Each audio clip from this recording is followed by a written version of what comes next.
무더운 날씨와 또 비가 오락가락하는 이 불순한 위기 가운데에서도 하나님을 예배하게 모이신 사랑하는 모든 성도들 위해 하나님의 크신 은혜와 사랑이 가득하시기를 주님의 이름으로 축복합니다.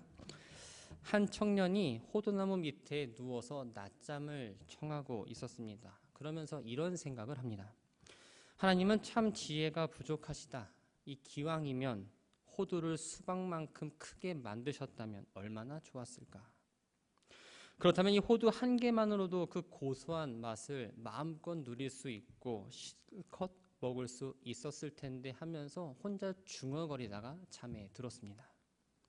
얼마 후 갑자기 청년 머리 위로 무언가 하나가 툭 떨어집니다. 꽤 아팠는지 일어나서 정신을 차리고 자리에 앉았습니다. 주변을 둘러보니까 금방 떨어진 듯한 이 호두 한 알이 눈에 띄었습니다.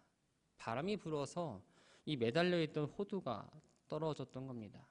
이마가 아파서 만져보니까 이마에는 혹이 하나 생겼습니다. 그때 청년은 방금 자기가 생각한 일이 얼마나 어리석었는지 깨닫게 됩니다. 만약에 청년이 말했던 것처럼 이 호두가 수박만 했다면 그 청년은 어떻게 되었을까요? 우리는 가끔 이야기에 나온 청년처럼 하나님의 지혜나 능력 또 하나님이 나를 사랑하신다는 걸 의심할 때가 있습니다. 하나님이 살아계신다고 하고 나를 사랑하시고 나를 보호하시고 나를 지켜주신다고 하면 어떻게 이렇게 어렵게 살아갈 수 있게 하십니까? 하면서 원망을 하죠. 내가 정말 신앙생활도 열심히 하고 최선을 다해서 누구보다 열심히 살아갔는데 내가 그렇게 부르짖은 기도는 듣지 않으시고 내가 그 원하는 그 하나 주지 못하십니까? 하면서 나에게 주신 것에 전혀 만족하지 못하고 더 나은 것, 내가 원하는 것을 주지 않는다고 하나님을 원망하고 불평합니다. 모든 일에는 시작점이 있습니다. 그렇다면 이 불평과 원망의 시작점은 어디일까요? 그것은 바로 하나님을 향한 불신앙입니다. 오늘 본문이 기록되어 있는 민수기 14장과 또 앞장인 민수기 13장은 바란 광야 가데스, 여러분들이 잘 아는 가데스 바네아에서 일어난 사건을 기록하고 있습니다. 가나안 땅을 정탐하고 나서 이 정탐꾼들의 보고를 듣고 이스라엘 백성이 원망과 불신에 따른 하나님의 심판을 이야기하고 있죠. 이스라엘 민족은 시내 광야를 떠나서 대단히 힘든 여정을 보내면서 마침내 시내 반도의 비옥한 땅 중 하나인 이 가데스에 도착하게 됩니다. 이곳은 약속의 땅 가나안에 들어가기 직전의 땅이었습니다. 지금까지 가나안 땅은 약속에만 등장하는 먼 나라와 같았는데 이제 정말 그 경계까지 와보니 하나님의 약속이 더욱더 눈에 보이고 이제는 더 희망이 생겼습니다. 가나안은 하나님이 이스라엘 자손에게 주겠다고 약속하신 땅입니다. 이스라엘은 하나님이 약속하신 것을 믿기만 하면 그 땅을 차지할 수 있었습니다. 그런데 신명기 1장 22절 말씀을 보면 이스라엘 백성은 하나님의 약속을 온전히 신뢰하지 못해서 인간적인 방법을 제안합니다. 그것은 가나안 땅을 미리 정탐하자였습니다. 이스라엘 백성의 제안은 참 합리적으로 보입니다. 그들의 지도자였던 모세 역시 그 제안에 동의할 정도였죠. 하지만 그들의 제안은 하나님의 약속에 대해서 절대적인 믿음이 없었다는 걸 보여줍니다. 하나님은 정탐꾼을 보내자는 그 이스라엘 백성들의 불신앙적인 뜻을 허락하셨습니다. 그래서 모세에게 각 지파에서 지도자 한 명씩 뽑아 정탐꾼을 보내라고 명령하십니다. 모세는 이 명령에 따라서 12명의 지휘관을 정탐꾼으로 세웠습니다. 이제 이 이스라엘 백성들의 운명은 이들의 어깨에 달리게 됩니다. 모세가 그들에게 지시한 내용을 보면 이 정탐의 목적이 아주 구체적이고 상세합니다. 이 민수기 13장 18절에서 20절까지의 말씀을 보면 이렇게 기록하고 있습니다. 그 땅이 어떠한지 정탐하여라. 그 땅에 사는 백성이 강한지 약한지 또 적은지 많은지 살펴보아라. 그리고 그들이 사는 그 땅이 좋은지 나쁜지, 그들이 사는 마을이 장막촌인지 요새화된 성읍인지, 또 토지는 어떠한지, 기름진지 메마른지, 또 거기에 나무가 있는지 없는지 살펴보아라고 이야기하죠. 정탐의 목적은 엄밀하게 말하면 하나님이 약속하신 그 땅이 얼마나 축복된 땅인지를 눈으로 확인하고 그 땅을 확실히 정복할 거라는 그 믿음을 강화하는 데 있었습니다. 그리고 정탐한 내용을 백성들에게 자세하게 전달하면서 이 모든 이스라엘 백성들이 가나안 땅을 정복할 수 있을 거라는 그 믿음과 소망을 품는 데 있었죠. 12명의 정탐꾼들은 내심 두려운 마음도 있었을 겁니다. 그들이 정탐해야 하는 땅, 이제 앞으로 정복해야 하고 그들이 살아가야 될 땅은 비어있는 땅이 아니었기 때문입니다. 그 땅에는 이미 오래전에 세워진 강력한 요새들이 있었고 아낙 자손 아히만과 세세와 달메가 있었습니다. 이 아낙 자손은 평범한 사람들이 아니었습니다. 몸도 장대하고 싸움도 잘하는 용사들이었습니다. 이런 사람들이 버티고 있는 가나안 땅을 정탐한다러 가는 그 자체만으로도 두려움에 휩싸일 수밖에 없었죠. 그래서 모세는 정탐꾼들을 보내기 전에 그 땅은 하나님이 주셨음을 강조하면서 두려워하거나 주저하지 말라라고 명령합니다. 12명의 정탐꾼들이 40일 동안 가나안 땅을 다 정탐하고 돌아왔습니다. 정탐꾼들은 모세가 지시한 대로 이 가나안 땅을 정말 세세하게 살피고 돌아옵니다. 그 땅이 정말 살기에 어떠한지, 누가 살고 있는지, 그 거주민들이 정말 얼마나 강한 사람들인지를 아주 객관적으로 살펴보았습니다. 가나안 땅은 젖과 꿀이 흐르는 아름다운 곳입니다. 하지만 이 10명의 정탐꾼들은 그 아름다운 땅을 차지할 수 없다고 보고하면서 그 이유를 이렇게 이야기합니다. 그 땅에 살고 있는 백성은 강합니다. 성읍들은 견고한 요새처럼 되어 있습니다. 또 매우 큽니다. 또 거기에서 우리는 아낙 자손도 보았습니다. 아말렉 사람은 네겜 지방에서 살고 있고 헷 사람과 여부스 사람과 아모리 사람은 산악지대에 살고 있습니다. 가나안 사람은 또 바닷가와 요단강가에 살고 있습니다. 10명의 정탐꾼들은 젖과 꿀이 흐르는 약속의 땅을 눈으로 직접 보았지만 그것을 누릴 수 있는 믿음은 없었던 겁니다. 그들에게는 그 땅을 주시겠다고 하시는 하나님의 약속이 너무나 허무맹랑하게 느껴졌습니다. 크고 강한 이 가나안 족속들에 비하니 우리 민족은 너무나 작고 연약하고 힘이 없다는 생각이 들었고 자연스럽게 열등감에 빠지게 됐죠. 그러다 보니 여호수아 갈렙을 제외한 나머지 정탐꾼들은 두려움에 사로잡히고 사기가 떨어지고 말았습니다. 그들은 약속의 땅으로 가는 것이 곧 죽으러 가는 것이라고 확신했고 이미 그들의 마음 가운데에는 패배의식이 사로잡아 있었습니다. 한번 예전 역사를 돌아가 볼까요? 애굽에서 노예로 살던 이스라엘 민족은 다른 민족을 제압할 힘이 없었습니다. 그런데 결론적으로 보면 그들은 애굽에서 나오게 됩니다. 어떻게 나오게 되었을까요? 그들에게는 전능하신 하나님이 계셨습니다. 하나님이 그들의 긍휼히 여기셨고 과거 약속을 기억해서 애굽에서 그들을 구원해내 주셨습니다. 하나님에 대한 그 믿음이 그들이 가진 유일한 힘이었는데 그것을 잊어버리고 말았던 겁니다. 그런데 갈렙은 달랐습니다. 우리가 곧 올라가서 그 땅을 취하자 능히 이기리라라는 그 말로 이스라엘 백성들을 격려하고 힘을 돋웁니다. 갈렙이 확신에 차서 말할 수 있었던 건 이스라엘 백성의 그 전력이 가나안 백성들의 전력보다 못하다는 사실을 몰라서가 아닙니다. 그냥 내지른 말이 아니었어요. 오직 그 땅의 모든 거민들을 물리치시고 그 땅을 이스라엘 백성들에게 주실 능력을 갖고 계신 하나님을 향한 온전한 믿음이 있었기 때문입니다. 갈렙은 전능하신 하나님을 믿었습니다. 그 믿음으로 모든 상황과 환경을 초월하여 승리를 확신할 수 있었던 거죠.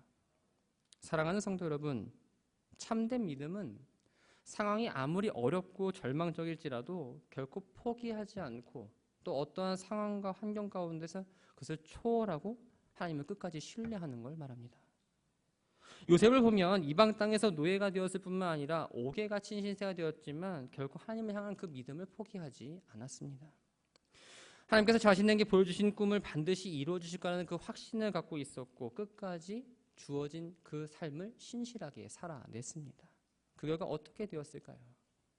당시 세계 최강대국이라 말할 수 있는 그 애굽에서 총리가 되었고 많은 사람들에게 하나님의 권능을 나타낼 수 있었습니다. 사도행전 9장을 보면 욥바에서 룻다에 있던 베드로를 요청한 제자들의 모습이 나옵니다. 그들은 선행과 구제를 많이 했던 다비다라는 한 여제자가 있었는데 그녀가 죽었음을 알았음에도 불구하고 포기하지 않고 베드로를 불러옵니다. 그리고 베드로에게 모든 과부들은 다비다가 자신과 같이 지낼 때 만들어준 이 속옷과 겉옷을 보여주면서 그녀의 헌신을 이야기합니다. 베드로는 하나님만 의지하여 하나님 능력으로 다비다를 살려냈고 그들은 죽었던 다비다를 살아나는 기적을 체험할 수 있었습니다. 참 믿음이라는 건 인간적인 눈으로는 결코 포기할 수밖에 없고 절망할 수 없는 상황이지만 포기하지 않고 끝까지 살아계신 하나님의 역사를 기대하고 나아가는 겁니다. 요한일서 5장 4절은 이렇게 말합니다. 무릇 하나님께로부터 난 자마다 세상을 이기느니라. 세상을 이기는 승리는 이것이니 우리의 믿음이니라. 하나님께서 우리에게 원하시는 건 무엇일까요? 바로 믿음입니다. 우리가 약한 건 전혀 문제가 되지 않습니다. 우리가 갖고 있는 능력, 나의 강함으로 하나님이 일하는 것이 아니라 하나님은 우리의 믿음을 통해서 일하십니다. 사탄은 하나님을 향한 믿음을 가로막기 위해서 우리 안에 끊임없이 패배의식을 심어놓고 열등의식을 심고 계속 누군가를 비교하게 만드는 마음을 계속적으로 심어줍니다. 인생을 사는 동안 크고 작은 장애물들을 만나셨을 겁니다. 그런데 패배의식과 열등의식을 가진 사람은 스스로 비참하다고 여기고 스스로 포기합니다.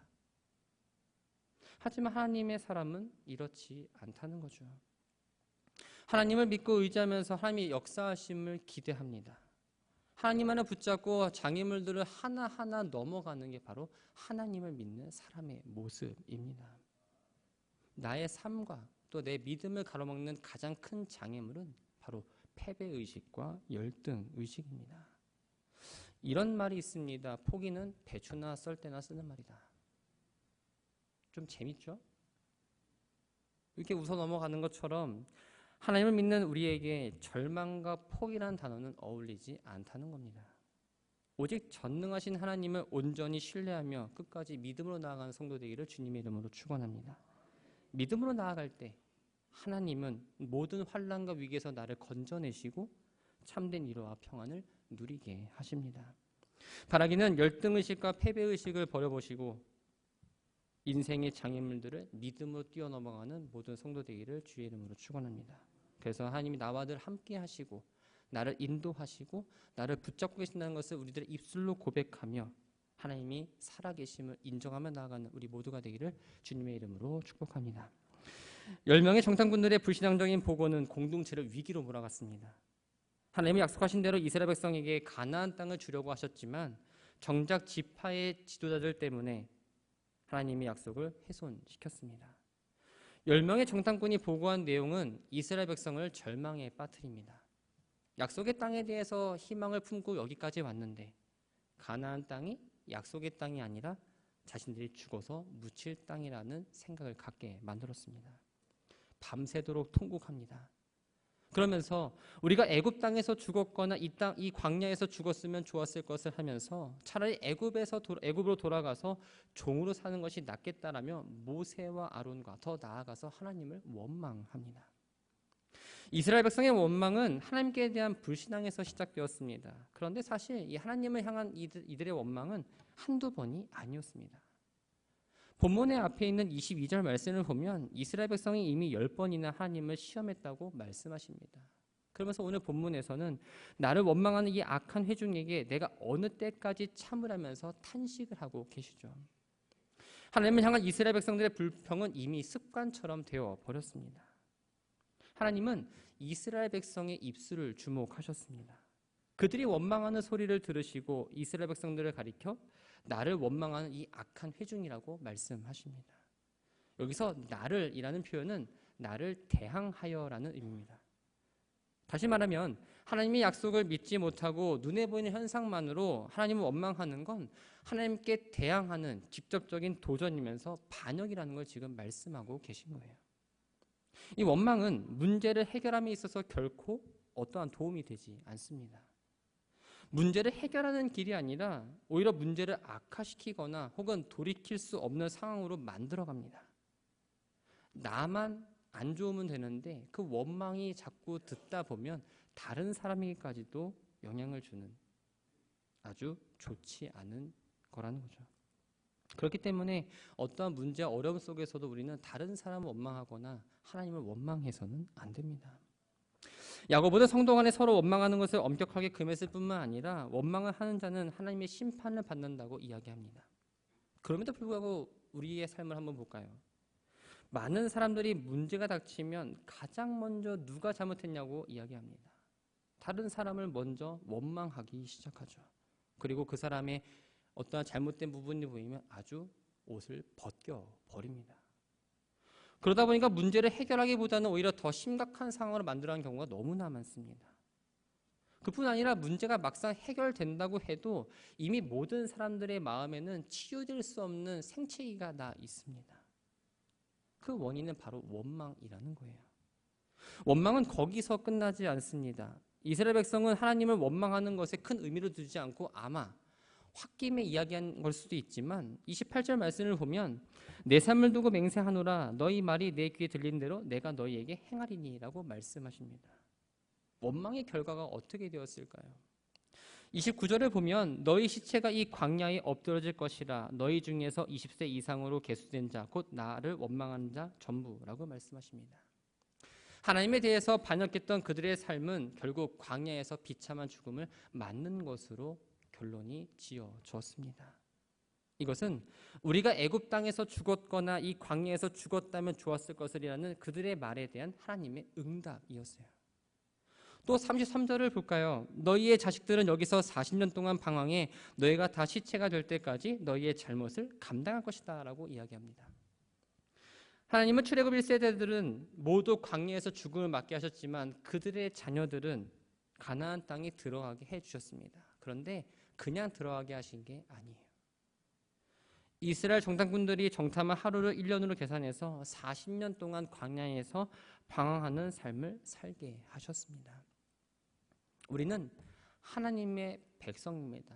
기억해야 될 게 너무나 많지만 중요한 것이 있습니다. 그것은 하나님은 우리의 소리를 들으시고 들으신 대로 응답한다는 사실입니다.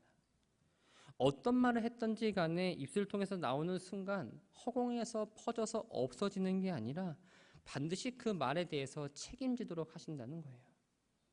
예수님은 마태복음 5장 22절에서 이렇게 말씀하십니다. 형제에 대하여 나가라 하는 자는 공회에 잡히게 되고 미련한 놈이라고 하는 자는 지옥불에 들어가게 될 것이다.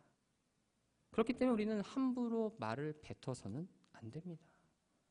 한마디를 하더라도 이게 정말 필요한 말인가? 또 이게 사람을 세우는 말인가? 혹시 다른 사람에게 상처가 되는 말인가 아닌가를 좀 고민하고 이야기해야 합니다. 그래서 사람을 세울 수 있는 말, 누군가에게 은혜를 줄 수 있는 말, 위로를 해주는 말을 우리의 입술에서 나와야 된다는 거죠. 하나님이 우리의 말을 들으시고 응답하신다는 사실을 기억한다면 우리는 쉽게 말할 수가 없습니다.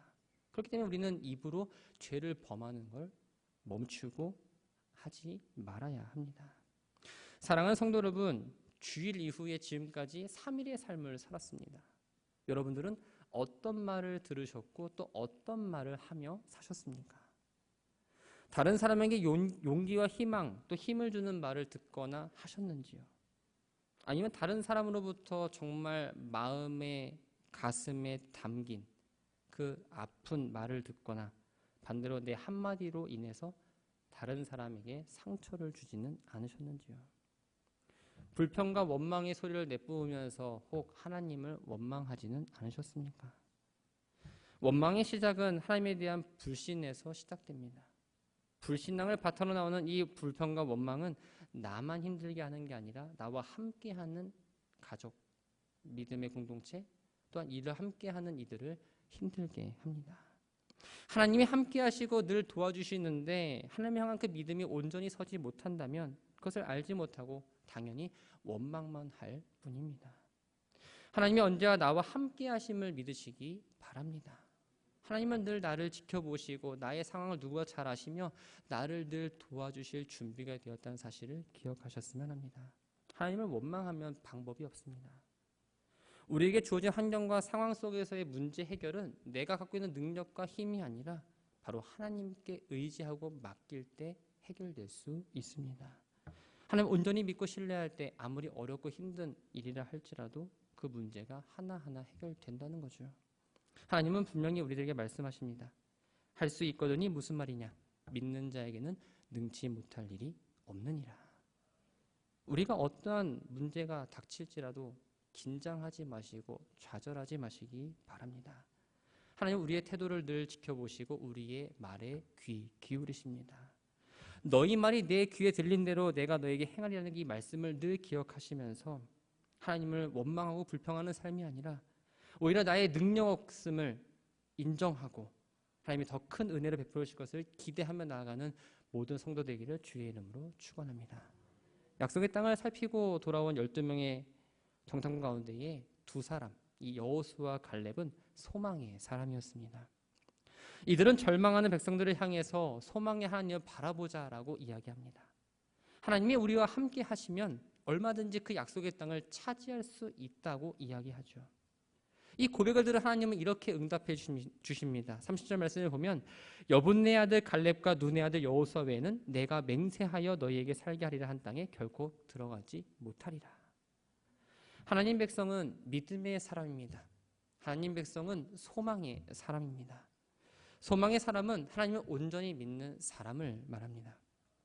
하나님을 온전히 믿는다는 건 흔들리지 않는 믿음을 가졌다는 걸 말합니다. 하나님이 나와 함께 하시면 어떤 어려움도 문제되지 않는다고 고백할 수 있는 여러분 되기를 바랍니다. 그런데 안타깝게도 우리는 조금만 어려운 일을 만나면 하나님을 바라보는 그 소망의 눈이 닫혀버립니다. 소망의 눈이 어두워지다 보니까 당연히 하나님을 온전히 바라볼 수 없죠. 그러다 보니까 문제 뒤에 계신 하나님을 바라보지 못하고 그 문제에 갇혀서 나를 점점 더 누르며 살아갑니다. 가나안 땅을 돌아보고 절망적인 보고를 한 10명의 정탐꾼들은 가나안 족속만을 보았습니다. 하지만 여호수아와 갈렙은 그 뒤에서 함께 하시는 하나님을 보았습니다. 그렇기 때문에 그들은 소망의 보고를 할 수 있었던 겁니다. 사랑하는 믿음의 가족 여러분, 하나님 백성은 문제가 아니라 그 뒤에 계시는 하나님을 바라보는 사람들입니다. 하나님이 함께 하실 믿는 사람은 원망이 아니라 언제나 소망의 말을 하는 사람이죠. 불평의 뿌리는 불신앙입니다. 여러분들의 말을 잘 생각해 보시기 바랍니다. 불평과 원망이 많다면 내가 혹 하나님을 온전히 믿고 있는가? 이스라엘 백성은 하나님과 약속을 불신했기에 눈에 보이는 것만 판단해서 늘 불평과 원망으로 살았습니다. 그에 따른 징계에 40년 동안 광야에서 헤매는 삶을 살게 되었죠. 그리고 죽게 되었습니다. 하나님은 귀에 들린 대로 행하시겠다고 우리들에게 오늘 분명하게 말씀하십니다. 우리는 하나님의 귀에 습관적으로 어떤 말을 하고 있는지, 들리게 하고 있는지를 늘 점검해야 합니다. 습관적으로 나오는 불평과 원망이 아니라 하나님이 기뻐하시는 감사와 찬양으로 우리들의 입술의 고백이 바뀌어야 합니다. 삶을 살아가는 게 참 어렵습니다. 성경 말씀이 와닿지 않을 때가 참 많죠. 그렇지만 우리는 그 말씀을 붙잡고 나아가는 사람들입니다. 어려운 상황이지만 원망과 불평이 아니라 그 안에서 감사와 은혜를 발견하고 소망을 선포하며 나아가는 우리 모두가 되기를 바랍니다. 하나님 앞에 소망을 고백하고 그 들으시는 하나님의 응답이 정말 소망으로 이루어지고 풍성한 하나님의 은혜를 모두가 경험하며 믿음의 길을 잘 걸어가는 우리 모두가 되기를 주님의 이름으로 축원합니다.